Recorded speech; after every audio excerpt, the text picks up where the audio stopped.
O sea, reconocemos quién es Él, reconocemos lo que ha hecho, lo que hizo, lo que está haciendo, lo que hará, y reconocemos que Él merece toda nuestra alabanza. Y no solamente lo reconocemos, sino que lo alabamos, de hecho. Vean cómo dice David: bendice, alma mía, a Jehová. Reconocemos que nuestro Dios es un Dios muy grande, y así le engrandecemos. O sea, podríamos traducir esta palabra de reconocerle como engrandecerle. Aunque nosotros entendemos que Dios no puede ser más grande de lo que es. Al engrandecerlo simplemente reconocemos su grandeza, porque no podemos añadir nada a su grandeza. Y reconocemos que Él es muy grande y por lo mismo le alabamos. No nos alabamos a nosotros mismos ni a los hombres, sino a Él, el único que merece nuestra alabanza, nuestra adoración, nuestro servicio, nuestro culto. Y luego dice al final del 1: y bendiga todo mi ser su santo nombre. Reconocerle como santo. Reconocer todos sus atributos, porque dice su santo nombre. Acuérdense que esta palabra nombre abarca toda la amplia gama de atributos que le adornan. Debemos reconocer que Él es quien nos ha perdonado, es lo que dice el versículo 3. Él es el único que podía haberlo hecho, y de hecho nos ha perdonado. Y Él es el único que puede sanarnos, es lo que dice al final del versículo 3. El que sana todas tus dolencias. Si sanamos de alguna enfermedad en este año, no cabe duda que Él lo hizo. Esta frase es mal usada por algunas personas. Se agarran de aquí para decir que Dios tiene que sanarnos de todas nuestras dolencias. Pero ellos se equivocan. Si dice aquí el que sana todas tus dolencias, quiere decir que si sanamos de alguna dolencia, Él es el que la sanó. No fue la casualidad, no fue el medicamento, no fue el médico. Fue Dios usando esas cosas. Entonces, si sanamos en alguna enfermedad que tuvimos, no nos cabe la menor duda que Él es el que lo hizo y Él es el que merece la alabanza. Y también hay una palabra en este salmo que se menciona mucho y es la palabra misericordia. Está en el 4, en el 8, está 2 veces. En el versículo 11 también ahí está la misericordia, en el 17. Habla también de su paciencia, en el versículo 8, ahí donde dice lento para la ira. Y también donde dice que no ha hecho con nosotros conforme a nuestras iniquidades. Aquí habla tanto de la misericordia como de la paciencia. Y habla también de su compasión, como dice el 13. Como el Padre se compadece de los hijos, se compadece Jehová de los que le temen. Y no nos cabe duda, hermanos, que hizo esto exactamente con nosotros en el año que está terminando. No nos pagó como merecían nuestras obras, porque tuvo compasión de nosotros. Y también se ve su compasión y su misericordia en el versículo 14. Porque Él conoce nuestra condición, se acuerda de que somos polvo. De su bondad habla el 4, el que rescata del hoyo tu vida, el que te corona de favores y misericordias. Esta palabra favores se puede traducir como socorros y ayudas, o ayudas. Dios nos ayudó, no cabe duda, en el año que está terminando. Y nos dio socorro de muchas circunstancias que fueron adversas para nosotros, para nuestros familiares.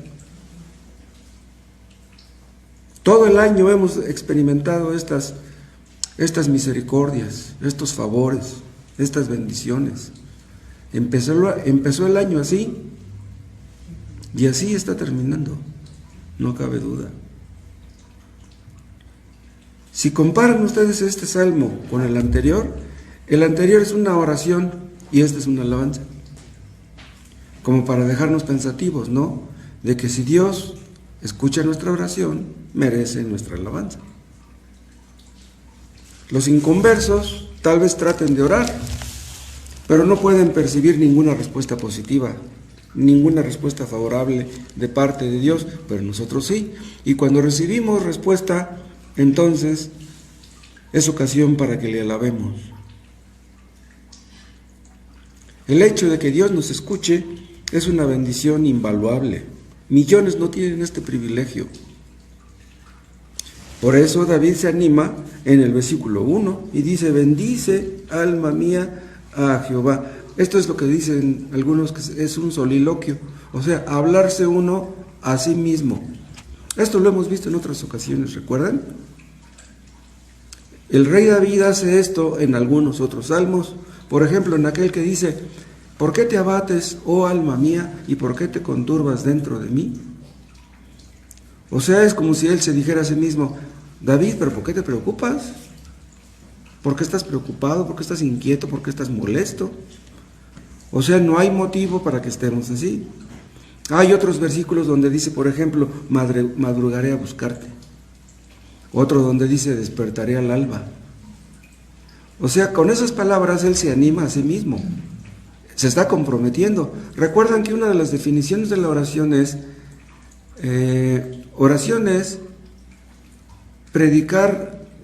predicarnos a nosotros mismos a los oídos de Dios. ¿Se acuerdan? Esa es una definición, una descripción muy, muy acertada. Le decimos a Dios que nos aparte de tentación, por ejemplo. Si le estamos diciendo a Dios que nos aparte de tentación, nos estamos comprometiendo a apartarnos nosotros de tentación. Porque ¿cómo le vamos a decir a Él: apártame de tentación, y yo mismo voy y me acerco a la tentación? Eso sería hipocresía. Entonces, cuando estamos orando, le estamos hablando a Dios, pero también nos estamos hablando a nosotros mismos. Entonces, si hemos de ser congruentes, debemos hacer exactamente lo que concuerda con lo que nuestras oraciones dicen. De otra manera, nuestras oraciones no son tales, serían pura hipocresía. Entonces, cuando el rey David se dice a sí mismo: ¿por qué te abates, oh alma mía?, es como si yo mismo me dijera: Moisés, no tienes por qué estar preocupado. Ahora vean, si un amigo que está preocupado viene y me pide un consejo, yo le voy a dar un consejo para que no esté preocupado. Entonces, si yo puedo decirle a él que no se preocupe, ¿no puedo decírmelo a mí mismo? ¿Puedo yo aconsejar a otros y no a mí mismo? Si yo le digo a Dios en oración: Señor, despertaré al alba, se lo estoy diciendo a Él, pero me lo estoy diciendo a mí mismo. No, voy a levantar temprano a buscarte. Antes de irme a trabajar tengo que buscar tu rostro. Entonces, si yo no lo hago mañana, pues entonces, ¿qué clase de oración es la que estoy haciendo? Entonces, si podemos hablar a otros, si podemos aconsejar a otros, tenemos que aconsejarnos a nosotros mismos. Del estado interno, del diálogo interno que tenemos con nosotros mismos, surge un correcto estado emocional. O sea, si nos hablamos a nosotros mismos, si nos damos ánimo a nosotros mismos, podremos estar animados. ¿Me explico? Tenemos que entender que no tenemos motivos para estar desanimados. Porque Dios ha sido misericordioso, Dios ha sido bueno, Dios ha sido justo, Dios ha sido compasivo con nosotros. Y si lo ha sido en el pasado, no nos va a dejar morir solos, venga lo que venga. Si estamos en nuestro mejor estado, alabaremos a Dios, pero desgraciadamente no siempre estamos en nuestro mejor estado. ¿Y saben ustedes por qué? Porque las cosas de este mundo embotan nuestros sentidos. No podemos concentrarnos en las cosas santas. No podemos estar contentos como sabemos que debemos estar. Y es por eso que en diferentes partes Dios nos exhorta a velar, no solamente a orar. Velar es estar vigilantes, porque estamos en una guerra. El mundo, el diablo, la carne se oponen a que alabemos, se oponen a que estemos contentos. Si estamos quejándonos, murmurando, renegando, preocupados, no estamos cumpliendo con nuestro deber. Un obstáculo para alabar a Dios, un obstáculo para adorarle, ¿saben cuál puede ser? La inmadurez espiritual. Un creyente inmaduro tal vez se preocupe por cosas que no debiera preocuparse. Pero un creyente que ya ha madurado, que ya ha experimentado las respuestas de Dios, las bendiciones de Dios, pues si se preocupa será más culpable que un recién convertido. Un niño pequeño, acuérdense, conoce poco a su papá. Si le piden informes, pues no puede darlos. Pero un creyente maduro conoce a su papá. Puede dar una información apegada a la realidad respecto de su papá. Entonces, un creyente maduro conoce a su Dios y no se va a espantar por cualquier cosa. No se va a preocupar, se supone, por cualquier cosa. Un recién convertido no alcanza a captar bien la grandeza de Dios. Pero los cristianos maduros debemos captar eso, que Dios, el Dios nuestro es un Dios muy grande. Si entendemos que nuestro Dios es muy grande, entonces podemos alabarle. Podemos reconocer que es grande y podemos alabarle. Pero si no, pues entonces no vamos a poder. Hay 3 frases que se repiten en este salmo y es la frase que dice los que le temen. Está al final del versículo 11. Engrandeció su misericordia sobre los que le temen. Al final del 13, se compadece Jehová de los que le temen. Al final del 17, y hasta la eternidad sobre los que le temen, dice. La misericordia sobre los que le temen. Pero vean una cosa, para temer a Dios necesitamos conocerle. O sea que vamos creciendo en su conocimiento, vamos creciendo en nuestro temor de Él. Entonces, crece también nuestra capacidad de alabarle. No le tememos al mundo, a la pobreza, a la enfermedad, no le tememos a esto o aquello, le tememos a Él. Entonces, como Él es nuestro temor, entonces le alabamos. El creyente que le tiene miedo a esto y aquello, pues está preocupado y no puede alabarle.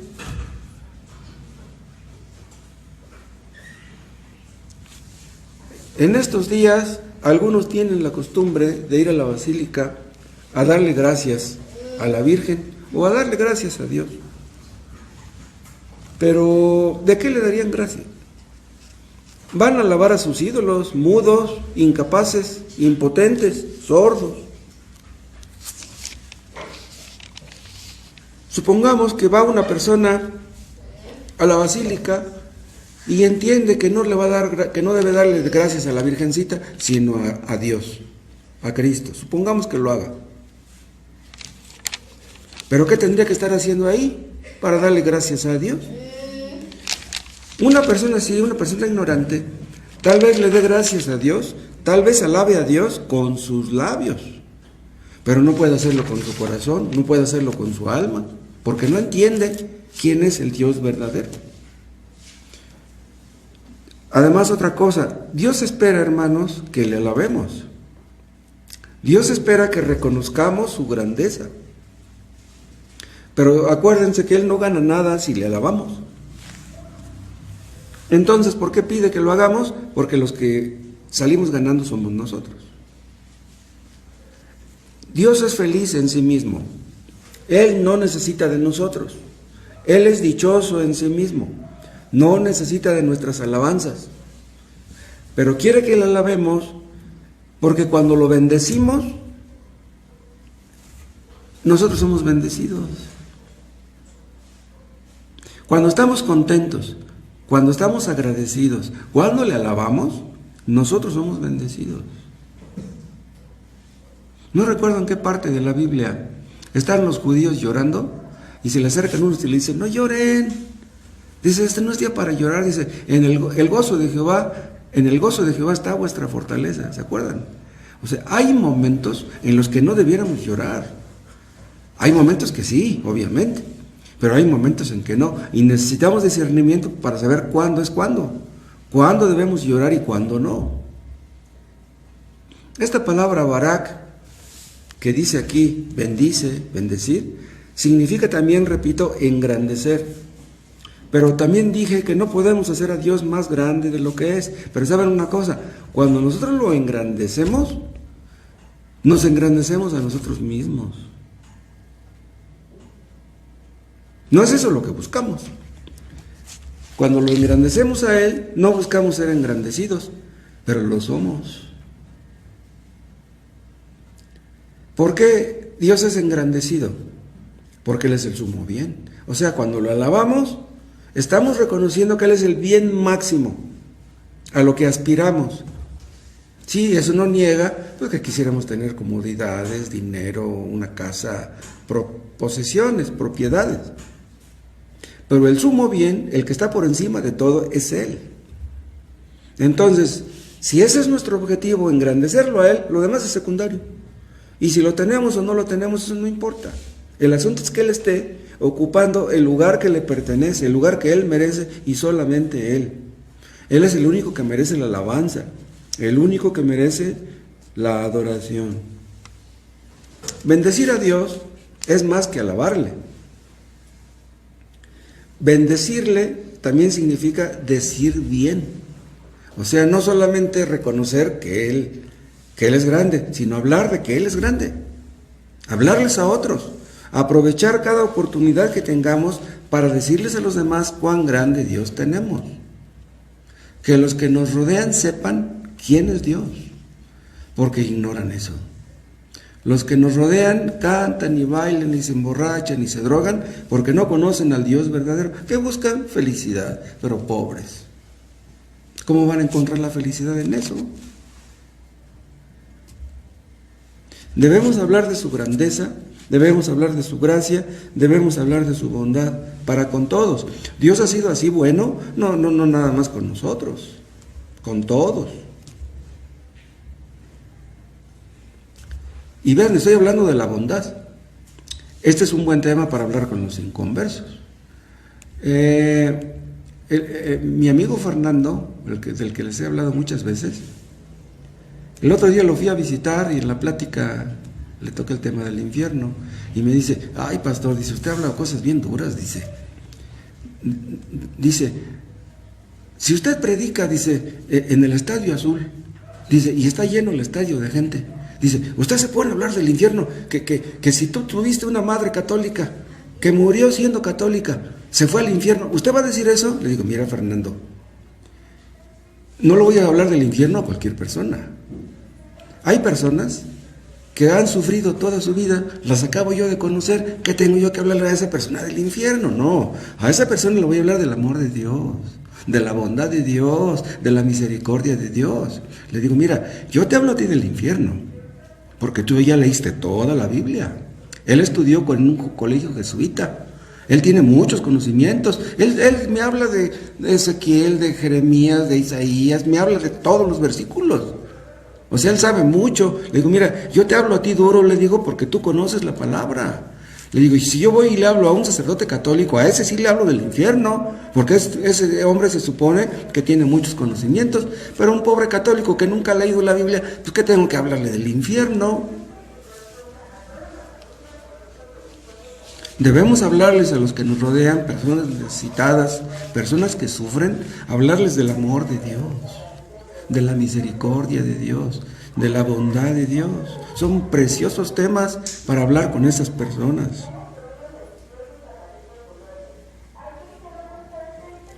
Nosotros alabamos a Dios por sus bondades, pero por todos sus atributos. Y nosotros sabemos que si hay un infierno, también es porque Dios es bueno. ¿Sí? La bondad de Dios no se manifiesta en los que están en el infierno. Se manifiesta en los que no estamos en el infierno, los que estamos del otro lado, pero Dios no deja de ser bueno. Los religiosos, personas que creen que son cristianas, pero que no lo son, alaban a un Dios que no conocen. Ellos creen que Dios es solamente amor, entonces alaban ese atributo, pero ni ese amor, ni ese atributo entienden. Pero alabarán a Dios cuando les va mal. Sí, si están sanos, si tienen dinero y no tienen problemas, a lo mejor sí alaban a Dios, pero nada más con sus labios, porque con su corazón, con su alma, en realidad no pueden. ¿Cómo reaccionarían si de repente les va mal? Nosotros le alabamos reconociendo que Él es santo. Ese atributo a los inconversos no les gusta. Como dice el versículo 1 al final, y bendiga todo mi ser su santo nombre. La santidad de Dios es el adorno de todos sus demás atributos. ¿De qué serviría que fuera misericordioso? ¿De qué serviría que fuera todopoderoso? ¿De que fuera justo si no fuera santo? No, la santidad adorna todos los demás atributos. Y eso nos gusta, que Dios sea santo. Sabemos que Dios hace siempre cosas buenas. Dios nunca comete injusticias. Dios odia el pecado y eso nos gusta a los hipócritas, ¿no? Los religiosos no les gusta hablar de ese tema. Tal vez hablen del amor, pero no de la santidad. En una verdadera alabanza participan mínimo 10 cosas: nuestra conciencia, nuestro criterio, nuestra imaginación, nuestros afectos, nuestra memoria, nuestros pensamientos, nuestras esperanzas, nuestros sentidos, nuestras palabras y nuestras acciones. Vamos a ver brevemente cada uno de estos puntos. En la verdadera alabanza participa nuestra conciencia. ¿Pero cómo? ¿Saben cómo? Siendo fieles, siendo íntegros. ¿Quién es una persona fiel? Es una persona que es fiel en todo, porque no podemos ser fieles en una cosa y no en otra. Esto sería sinónimo de integridad. Ese es un tema que hemos visto en ocasiones. Un inconverso tal vez sea capaz de confesar sus pecados a un sacerdote, pero no puede ser fiel a Dios, no puede ser íntegro. ¿De qué sirve que tú le confieses tus pecados a un sacerdote y sales de la confesión y vas y pecas? Entonces no eres íntegro ni eres fiel. Entonces te estás oponiendo a tu conciencia, estás haciendo algo que tú sabes que está mal. Entonces vean ustedes cómo nuestra conciencia participa en la verdadera alabanza. En otras palabras, una persona que tiene una mala conciencia no puede alabar a Dios. Si tú andas en pecado no puedes alabar a Dios. Y también participa el criterio. ¿Pero cómo? ¿Saben cómo? Tomando decisiones basadas en la palabra de Dios. Hay inconversos que nos dicen: bueno, tú nada más me sacas a la Biblia, tú nada más me hablas de la palabra de Dios, ¿pero qué? ¿Tú no tienes criterio? ¿Qué les contestamos a esas personas? Sí, claro que yo tengo un criterio. ¿Sabes tú cuál es mi criterio? Creer lo que Dios dice. Ese es mi criterio. Y yo tomo mis decisiones basadas en lo que Dios dice. O sea, ponemos nuestro criterio a los pies de la palabra. Si Dios dice que algo es malo, pues eso es malo. Ese es nuestro criterio.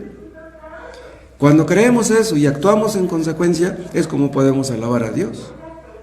Una persona que tiene una mala conciencia no puede. Y saben que también participa la imaginación. ¿Pero cómo? Rechazando todos los pensamientos impuros. Si tú no rechazas los malos pensamientos, no puedes tener paz. No puedes alabar a Dios, serías un hipócrita si lo hicieras. Si un cristiano le da cabida en su mente a los malos pensamientos, no puede alabar a Dios, ni puede estar contento tampoco. Los hipócritas tal vez lo hagan porque son hipócritas. Pero un creyente pone su imaginación a los pies de Cristo. No voy a pensar cosas que no debo pensar. Y también los afectos contribuyen. ¿Saben cómo? Amando lo que Dios ama, odiando lo que Dios odia. Si ustedes le dan alcohol a un borracho, a lo mejor hasta les da un beso. ¿Por qué? Pues porque aman el alcohol. Pero nosotros debemos amar lo que Dios ama y odiar lo que Él odia, nuestros afectos a los pies de Cristo. Por eso dice en nuestro texto en el versículo 1, bendice alma mía. Vean, aquí no se trata nada más de los labios, se trata de lo más profundo de nuestra personalidad. Dios ve lo que tenemos adentro, Dios ve nuestras almas. Dios no se fija en nuestras alabanzas nada más que pronunciamos con los labios. ¿De qué sirve que cantemos bonito si amamos el pecado?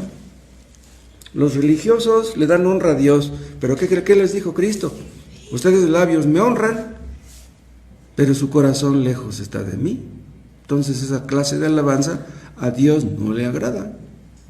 Por eso dice después, en el versículo 1, y bendiga todo mi ser su santo nombre. ¿Qué relación hay entre el alma y todo mi ser? Vean, aquí donde dice todo mi ser, se refiere a toda la personalidad entera. No sé si se acuerdan ustedes que en los sacrificios levíticos, el sacerdote tenía que quemar las entrañas, el hígado, los riñones, el corazón, los intestinos, todo el interior. ¿Saben qué significa eso? Quiere decir que debemos mortificar todo nuestro pecado, quemar todo lo que hay dentro, o ofrecerle un interior íntegro, puro y santo.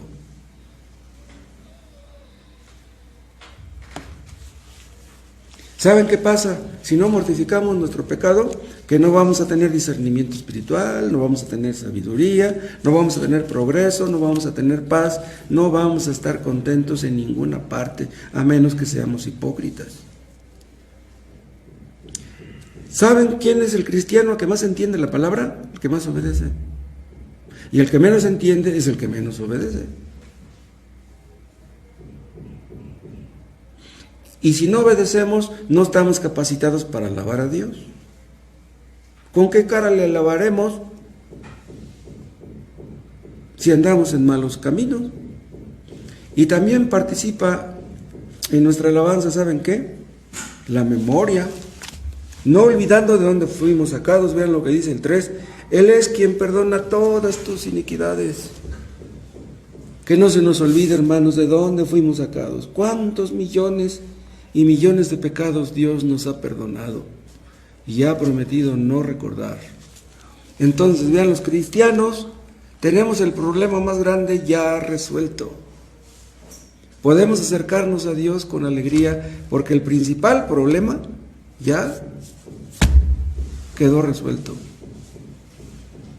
Le digo a mi amigo Fernando, le digo, Fernando, tu problema no es físico. No, es que, dice, ore por mí que mis brazos, ore por mí que mis piernas, ore por mí que mis hombros. Y bueno, me dice que le brinca los ojos, la cabeza, el estómago, dice que le brinca la cadera.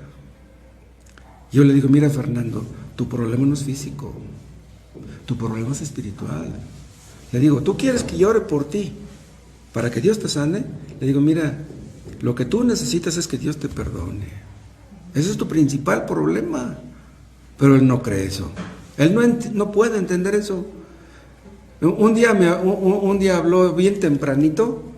Dice, por favor, ore por mí. Dice, tengo unos dolores horribles en este momento. Dice, pues ¿qué soy Hitler? Dice, pues ¿qué soy Stalin? Dice que soy Judas Iscariote. Dice, ¿por qué Dios me trata así? Le digo, Fernando, tu problema no es ese. Tu problema es tu pecado. Le digo, mira, tú conoces la palabra de Dios más que Hitler. Le digo, si no te arrepientes, tú vas a estar peor que Hitler en el infierno. Por eso no le gusta que le hable yo de esa manera. Quiere que le diga palabras bonitas. Pero nosotros tenemos el problema más grande ya resuelto. El pecado era lo que nos separaba de Dios. Entonces, que no se nos olviden tantos beneficios que Dios nos ha dado. No solamente esto, muchísimos más. Dice al final del versículo 2, y no olvides ninguno de sus beneficios, ninguno de sus favores, ninguna de sus ayudas, ninguno de sus socorros. Si estamos terminando el año y estamos sanos, y murieron algunos conocidos nuestros o parientes del COVID o de cualquier otra enfermedad, no somos mejores que nadie. Todos merecemos la muerte, aún siendo creyentes. Y otra cosa que participa en nuestra alabanza son nuestros pensamientos. ¿Cómo debemos usar nuestros pensamientos? Hablé de la imaginación, ahora estoy hablando de los pensamientos. Debemos meditar en sus excelencias. Acuérdense, hermanos, que antes de orar conviene que meditemos. Hay ocasiones en que no podemos orar porque no meditamos. Hay veces que meditamos y aún meditando no podemos orar.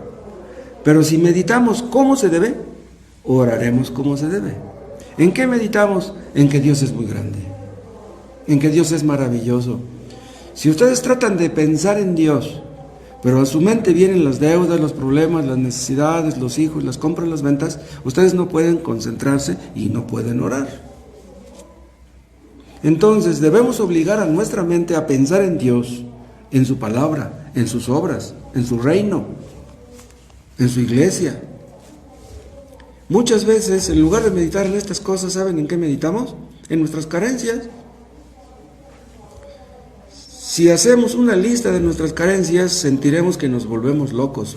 La lista va a crecer. En lugar de pensar en nuestras carencias, debemos aprender a pensar en nuestros saberes, en las cosas que tenemos en Cristo, en las cosas que nos compró el Señor. Muchas veces no podemos pensar en las cosas espirituales. Es cuando más necesitamos orar. Debemos obligar a nuestra mente a pensar en las cosas santas. Cuando obligamos a nuestra mente a pensar en Cristo, en lo que hizo por nosotros en la cruz, nuestro corazón se enciende. Nos ponemos contentos y es cuando ya podemos orar. Vean, podemos ocupar en nuestra meditación 10 minutos, 20 minutos. Y ya podemos orar, y ya si oramos después de eso, nada más 5 minutos, ya no importa. ¿Me explico? O sea, lo que hizo que pudiéramos orar bien 5 minutos fue nuestra meditación previa. Entonces podríamos decir que oramos media hora, ¿sí? Aunque de hecho el meollo de nuestra oración nada más fue de 5 minutos. ¿Me explico? O sea que todo el tiempo que participamos ahí, todo el tiempo cuenta, aunque el efectivo haya sido muy corto. La oración verdadera es cuando nuestro corazón se enciende y sentimos que nuestra oración llega hasta la presencia de Dios. Pero luego ya cuando llega ese momento, ya nos sentimos casi sin fuerzas. Como que ya gastamos muchas energías en estar meditando antes de llegar a ese punto. Otra cosa que participa en nuestra alabanza son nuestras esperanzas. Debemos anhelar, debemos desear con todo nuestro corazón que Cristo regrese. Un día Cristo va a venir, no nos cabe la menor duda. Así como Él no mintió que vendría por primera vez, ¿cómo va a mentir cuando dice que va a venir por segunda vez?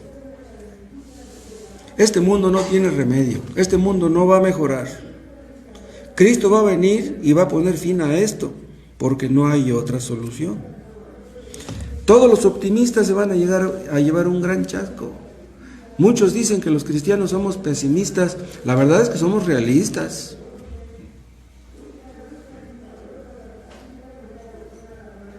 ¿Saben qué participa también en la alabanza? Todos nuestros sentidos. Siendo leales a Cristo. Cristo merece toda nuestra lealtad, cada facultad nuestra al servicio de Dios y la verdad. Hermanos, Cristo nos compró.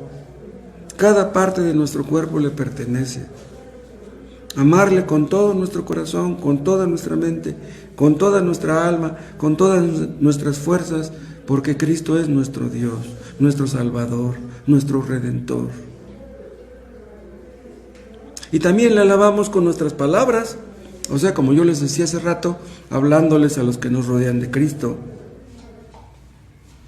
Los que nos rodean no lo conocen, y si no lo conocen es porque tal vez no les hemos hablado. Que Dios nos ayude a hablarles y a no avergonzarnos de sus palabras. Si ellos hablan de lo que debiera darles vergüenza, hablémosles de lo que debiéramos enorgullecernos. Y por último lo alabamos, ¿saben cómo? Con nuestros hechos. Porque ¿de qué servirían las palabras ¿De qué serviría que le dijéramos a Cristo que lo amamos si nuestros hechos dicen otra cosa? Las palabras se las lleva el viento. Que no se diga de nosotros, estos de labios me honran. No, honrémosle con nuestros hechos, con nuestras palabras, con nuestros pensamientos, con nuestras actitudes. No solamente alabarle en el culto de adoración los domingos, adorarle todos los días, a toda hora. Que nuestra alabanza sea una alabanza continua, toda nuestra vida, todas nuestras facultades, alabando a Dios. Hermanos, eso es exactamente lo que haremos en la gloria. Empecemos desde aquí. Entonces, si Dios nos ha bendecido, bendigámoslo a Él. Y otra cosa, Dios nos ha bendecido este año, pero quieren que les diga algo, lo mejor está por venir. Créanlo. Hemos visto grandes cosas, pero qué mejores veremos aún. Pero también debo decir que las bendiciones de Dios a veces vienen mezcladas con aflicciones. ¿Y saben por qué? Porque vivimos en un mundo maldito por el pecado. Por eso el COVID. Pero las aflicciones del tiempo presente no son comparables con la gloria venidera que en nosotros ha de ser manifestada. Dice Pablo en Romanos 8:18. Entonces, si sufrimos en este mundo, eso no es nada en comparación con lo que tendremos allá. Va a llegar el día, hermanos, en que nada va a estorbar que las bendiciones de Dios lleguen. Ahora hay muchos obstáculos. Hay obstáculos para que le alabemos, pero en el cielo ya no existirá ninguno de esos obstáculos. Que nada estorbe, hermanos, que nosotros le bendigamos. Que Dios nos conceda terminar el año alabando a nuestro Dios y que nos conceda empezar el año haciendo lo mismo.